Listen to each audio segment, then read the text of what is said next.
రాజులకు రాజు ప్రభులో ప్రభు అయిన యేసుక్రీస్తు నామంన మీకు శుభములు. ఈరోజు దేవుడు మనకు అనుగ్రహించిన వాక్య ధ్యానము కీర్తన గ్రంథము 31వ అధ్యాయము 19వ వచనము. నీ యందు భయభక్తులు గలవారి నిమిత్తము నీవు దాచి ఉంచిన మేలు ఎంతో గొప్పది. నరుల ఎదుట నిన్ను ఆశ్రయించేవారి నిమిత్తము నీవు సిద్ధపరిచిన మేలు ఎంతో గొప్పది. ప్రియులారా, ఈ వాక్య ధ్యానాన్ని మనం పరిశీలించినప్పుడు దేవుని యందు మనము భయభక్తులు కలిగి గనుక ఉన్నట్లయితే ఆయన దాచి ఉంచిన మేలులు మనకు బయటకు వచ్చి మన జీవితంలో అవి కనబడతాయంట. ఎందుకంటే మన నిమిత్తము ఆయన అనేకమైనటువంటి మేలులు, గొప్ప మేలులు దాచి ఉంచాడు. అయితే మరి వాటిని పొందుకోవటానికి మనము భయభక్తులు కలిగి ఉంటేనే కదా. తల్లిదండ్రులు కూడా ఆస్తిని సమకూరుస్తారు. మరి మంచిగా ఉన్న పిల్లవాడికి ఇంకా చక్కగా తమ యొక్క ఆస్తి మొత్తం ఇవ్వటానికి వారు సిద్ధపడతారు. అదే చెడ్డవాడికి వీడు దుర్వ్యాపారముల పాలు చేస్తున్నాడు, వ్యసనాలకు లోనైపోయి ఆస్తిని తగలేస్తాడని వారి దగ్గర ఉన్న ఆస్తిని సంపూర్ణంగా ఇస్తారా? ఇవ్వరు, కొంచెము దాచి పెడతారు. ఎందుకంటే వీడు మరలా నాశనం అయిపోయినప్పుడు అది దేనికోదానికి ఉపయోగపడుతుందని మొత్తం ఆస్తిని వాడికి కనబడనివ్వరు. అదే విధముగా తల్లి కంటే తండ్రి కంటే అత్యధికంగా ప్రేమిస్తున్నటువంటి మన దేవుడు మన పట్ల కూడా మేలులు దాచి ఉంచాడు. మరి ఆయన యందు భయభక్తులు కలిగి ఉండకుండా ఇష్టానుసారము, లోకానుసారము నీవు నీ యొక్క లోక సంతోషాలతో,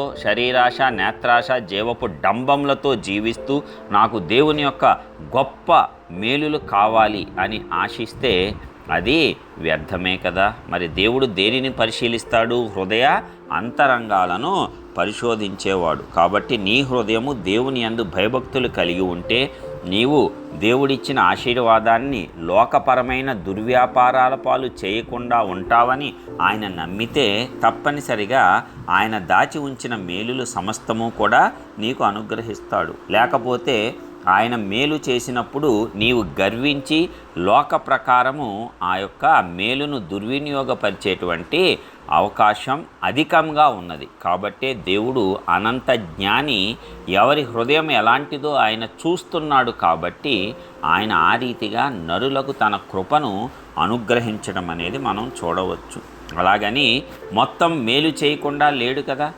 కీడు చేస్తున్నా సరే ఎంతో కొంత ఆయన నుండి నీవు పొందుకుంటూనే ఉన్నావు. అది ఆయన యొక్క కృప మాత్రమే. నరులేదుట నిన్ను ఆశ్రయించేవారి నిమిత్తము నీవు సిద్ధపరిచిన మేలు ఎంతో గొప్పది. మనుష్యులేదుట నీవు దేవుణ్ణి ఒప్పుకోవాలి, దేవుణ్ణి అంగీకరించాలి, దేవుణ్ణి ఆశ్రయించాలి. అంతే తప్ప దేవుడి కంటే నీవే అధికమని వెళ్ళి ఆ మనుషుని యొక్క కాళ్ళ మీద పడి నీవు ప్రాధేయ పడనవసరం లేదు. ఆ మనిషిని సృష్టించిన వాడు, నిన్ను సృష్టించిన వాడు ఒక్కడే కదా. మరి సృష్టించిన సృష్టికర్తను మరచిపోయి నీవు వేరే నరుణ్ణి ఆధారం చేసుకుంటే అది కూడా ఒక రకమైన విగ్రహారాధన కిందే కదా. నీవు బొమ్మను చేసుకొని అది నిన్ను రక్షిస్తుందని ఎలాగ నమ్ముతున్నావో, దేవుడు చేసిన బొమ్మ, మంటి బొమ్మ అయినటువంటి దేవుణ్ణి ఆశ్రయించకుండా ఆ నరుణ్ణి ఆశ్రయించినప్పుడు కూడా నీవు అదే రకమైనటువంటి విగ్రహారాధన చేస్తున్నట్లే.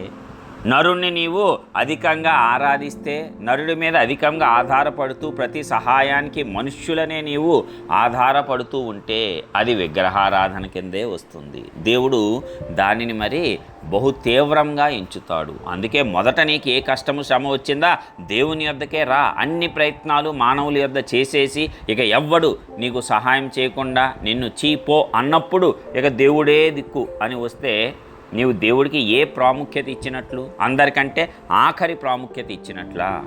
అందరికంటే హీనమైన స్థితి దేవుడికి ఇచ్చినట్లు కాదా? అదే ప్రథమంగా నీ యొక్క దేవుని యొద్దకు వచ్చి నీవు ఆయన్ని ఆశ్రయించినట్లయితే ఎంత సంతోషపడతాడు. అదే నరులు ఎదుట నేను ఎంత గొప్పగా ఆశీర్వదిస్తాడు, ఎంత గొప్ప మేలులు చేస్తాడు. కాబట్టి మనందరికీ ఆశ్రయదుర్గం ఆయనే. భయభక్తులు కలిగి ఉండాల్సింది ఆయన పట్లే. ఆయన మీదే మనము ఆశ పెట్టుకొని ఉండాలి తప్పిస్తే నరుల మీద కాదు. నరుడెవడు?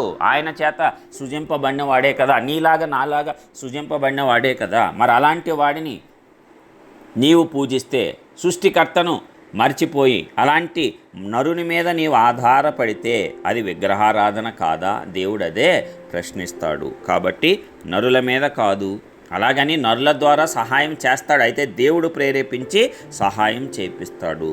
నరులు కాకపోతే ఇంకా వేరే రకంగా సహాయం చేస్తాడు.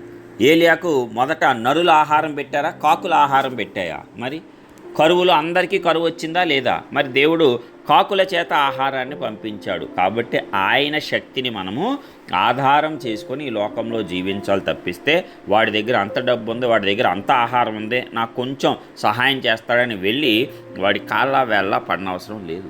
నీవు మోకాళ్ళేసి ప్రార్థిస్తే దేవుడు కాకుల చేత ఆహారం పంపించినట్లు నీకు ఏదో రకంగా సహాయం పంపిస్తాడు. మనుషుల ద్వారానే సహాయం పంపించాలని ఏ నియమము దేవుడికి లేదు. సర్వ సృష్టికర్త సృష్టిని నీ మేలు కోసం ఆయన ఉపయోగిస్తాడు. ఏదో ఒక రీతిగా నీకు సహాయాన్ని పంపిస్తాడు. కాబట్టి మనమందరము ఆయన యందు నమ్మిక ఉంచుదాం, ఆయన యందు భయభక్తులు కలిగి ముందుకు సాగి ఆయన నుంచి వచ్చే గొప్ప మేలులు పొందుకొని ఆశీర్వాదంతో ముందుకు సాగిపోదాం. ప్రార్థిద్దాం. మహోన్నతుడా, సర్వశక్తిమంతుడా, అనంత జ్ఞాని అయిన గొప్ప దేవ, మీ ఘనమైన నామానికి వందనాలు. మరొక నూతన దినమును మా జీవితంలో అనుగ్రహించి నాయన నీ వాక్కు ద్వారా మమ్మల్ని ధైర్యపరిచిన విధానం అంతటిని బట్టి నీకే స్తోత్రాలు చెల్లిస్తున్నాం. అవును తండ్రి, నరులను కాదు మేము ఆశ్రయించవలసింది, నరుల యందు నాయన మేము నమ్మిక కాదు తండ్రి.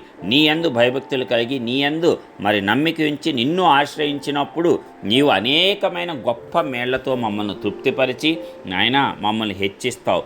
నరులందరి ఎట్ట మమ్మల్ని హెచ్చించే దేవుడు. ఈ యొక్క జ్ఞానాన్ని మేమందరము కూడా పొందుకొని ఇప్పటివరకు ఒకవేళ మనుషుల మీద అధికంగా ఆధారపడ్డామేమో, ఈ వాక్యం ద్వారా మనుషుల మీద కాదు, మనుషులను సృజించిన నీ మీద, సృష్టికర్త మీద ఆధారపడేటువంటి జ్ఞానము కలిగిన హృదయాలు ప్రతి ఒక్క బిడ్డకు అనుగ్రహించి నీ యొద్ద దాచబడి ఉంచిన ప్రతి మేలును ప్రతి ఒక్క బిడ్డ పొందుకొని కృపనిచ్చి ఆశీర్వదించండి.